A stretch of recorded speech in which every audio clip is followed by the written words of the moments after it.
এত মুসলমান থাকার পরও এই বাংলা জমিনেতে যে কোরআনটা রাসূলুল্লাহর উপরে 23 বছর ধরে ধারাবাহিকভাবে নাজিল হলো, যে কোরআন রাসূলুল্লাহর উপরে প্রথম যখন নাজিল হয়েছিল, আল্লাহ নবীর গুহা থেকে এসে নিজের আহলিয়া আমাদের আম্মা জান হযরত খাদিজাতুল কুবরা রাদিয়াল্লাহু তাআলা আনহাকে বলেছিলেন, জাম্মালুনি জাম্মালুনি জাম্মালুনি, তিনাকে ঠান্ডা লাগতেছিল, কম্বল চাপা দিবার কথা। এ যুবকেরা, তরুণেরা, বাপেরা, আল্লাহ নবী নবী দয়ার উপরে বিয়ে পড়ে 23 বছর ধরে যে কোরআনটা ধারাবাহিকভাবে নাজিল হয়েছে, এই কোরআনের বিরুদ্ধে চক্রান্ত 1000 বছর ধরে চলে আসছে। কিন্তু যারা চক্রান্ত করেছে তারা একটা দিন বলতে বাধ্য হয়েছে, এই কোরআন কোনো মানুষের কথা নয়, এই কোরআন হলো মহান স্রষ্টার ঐশী বাণী। আজকে সেই কোরআনকে নিয়ে আমার বাংলা জমিনে কত বড় মিথ্যাচার করা হয়ে গেল, সেই কোরআনের বিরুদ্ধে কত রকম নোংরা নোংরা কথা বলা হলো, যে ভাষাগুলো বলতে আমাকে নিজের জবানে বড় কষ্ট লাগছে, আপনাদের শুনতে কোনো বাকি নাই। আজ উম্মতে মুহাম্মাদীকে জানতে চায়, আমার রাসূলুল্লাহ আমাদের কাছে প্রথম নম্বর যেটা রেখে গেল কিতাবুল্লাহ, আল্লাহ পাকের কিতাব কোরআন। সেই কোরআনকে আজকে মিথ্যাচার করা হচ্ছে, সেই কোরআনকে আজকে বেউজ্জতি করা হচ্ছে। এ উম্মতে মুহাম্মাদী, বলো আজ তোমার কাছে জানতে চাই, এই জালিমদের বিচার হওয়া দরকার আছে না না?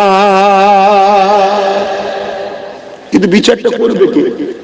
আমি হুজুর, আমার ভাই করবে? বলেন কে বিচার করবে? বিচার তো আইন করবে, কিন্তু আইন তো একটা জড় বস্তু, সে তো নিজে চলতে পারে না, আইনকে চালানো হয়। তা আইনকে যারা চালায় তারা নেতা লিডার, তাই তো নাকি? এই নেতা লিডার নির্বাচন করে কারা? জনগণ, আমরা। আর বাংলায় নেতার তকদির আমরা সিলেক্টেড করার ওসিলা আল্লাহ আমাদের দিয়েছে। তাহলে আজকে বাংলার বুকে আমরা 4.5 কোটি কম বেশি মুসলমান হওয়ার পরও আমার কোরআনের বিরুদ্ধে মিথ্যাচার করা হলো, এতগুলো কেস মামলা হলো, এখনো পর্যন্ত কি সে বেটাকে ধরা হয়েছে? তাহলে আমাদের গালে কি চুনকালি নয়? এটা কি আমাদেরকে শিক্ষা দিয়া নয়?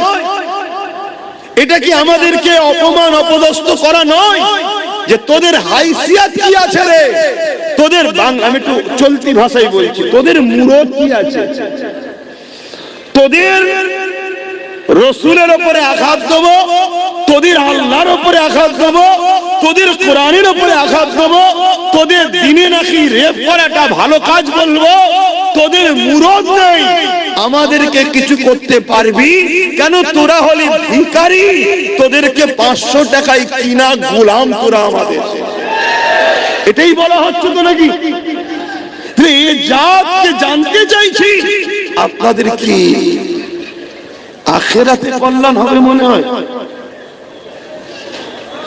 কেন আল্লাহ তো প্রশ্ন করবে কিয়ামতের দিনে, বল জবাব দে যে আমার কোরআন নাকি 5 নম্বর আয়াত হিংসা ছড়িয়েছিল, কেউ বলেছে আমার কোরআন নাকি নাউজুবিল্লাহ মানুষের লেখা, আমার কোরআনের উপরে নাউজুবিল্লাহ এটা ওটা করা দরকার কেউ বলেছিল।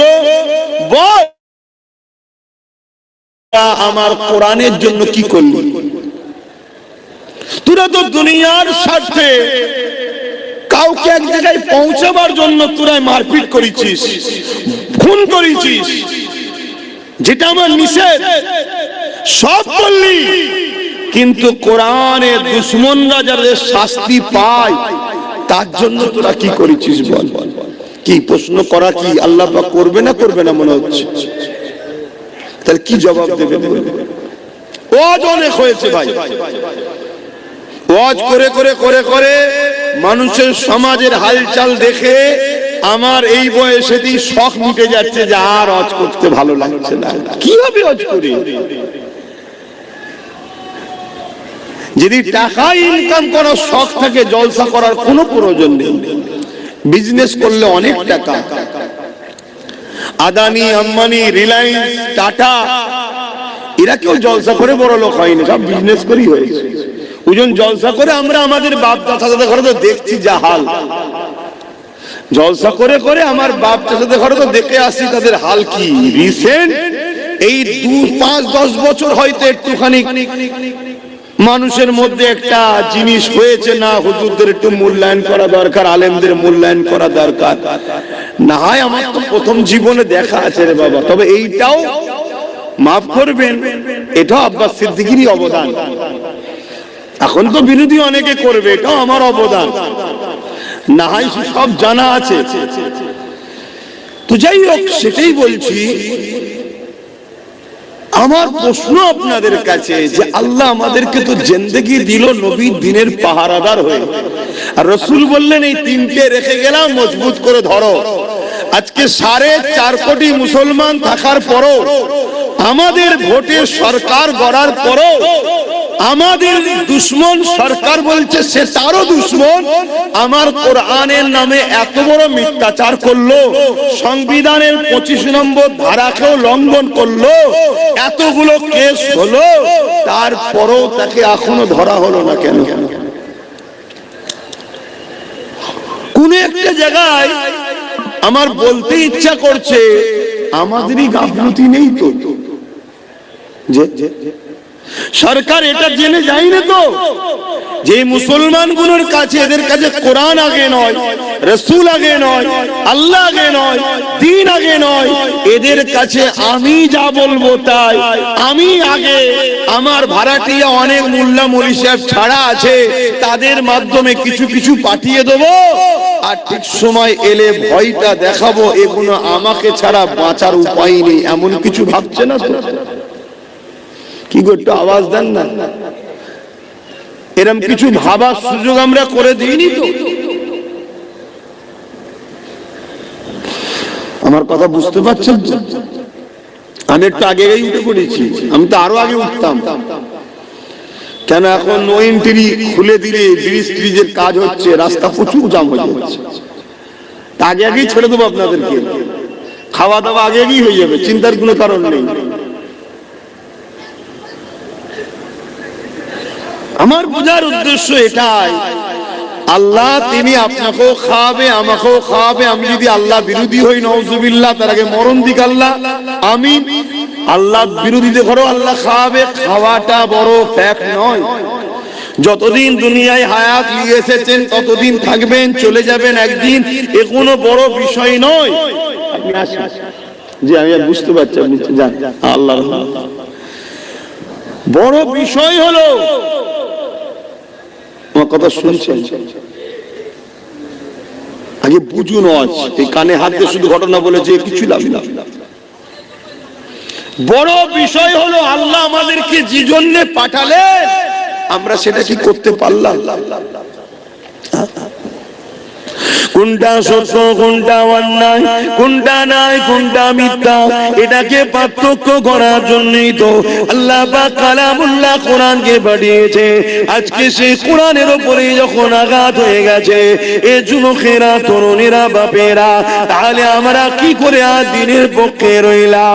আজকে এতগুলো মুসলমান আমরা দুনিয়া জমিনে কোনো কাউকে জিতাবার জন্যে নিজের কওমের ভাইকে মারছি, কাউকে জিতাবার জন্যে কারো নামে কেস করছি, কাউকে জিতাবার জন্য কারো ঘরকে পর্যন্ত ভেঙে দিচ্ছি।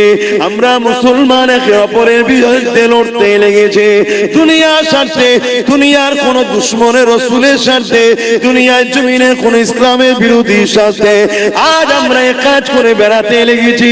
কিন্তু আজকে যখন প্রশ্নের চিহ্ন হয়ে গেছে, কোরআনের বিরুদ্ধে এমন জঘন্যতম কথা বলে দিল কোন এক জালিম, কিন্তু আজকে দিনে যার জন্য আমরা মুসলমান লড়াই করলাম, যার জন্য আমরা মুসলমান আল্লাহ বিরোধী কাজ করলাম, যার জন্য আমরা মুসলমান নিজের কওমের ভাইকে মারলাম, যার জন্য আমরা মুসলমান নিজের কওমের ভাইকে খুন করলাম, যার জন্য আমরা মুসলমান নিজের কওমের ভাইয়ের ঘরকে ভেঙে দিলাম, যার জন্য আমরা মুসলমান নিজের গ্রামের মধ্যে ফিতনা তৈরি করে দিলাম, আজকে দিনে জানতে চাই যার জন্য সব কিছু করেছো, সে তোমার কোরআনের জন্য আজকে কি করছে বলো?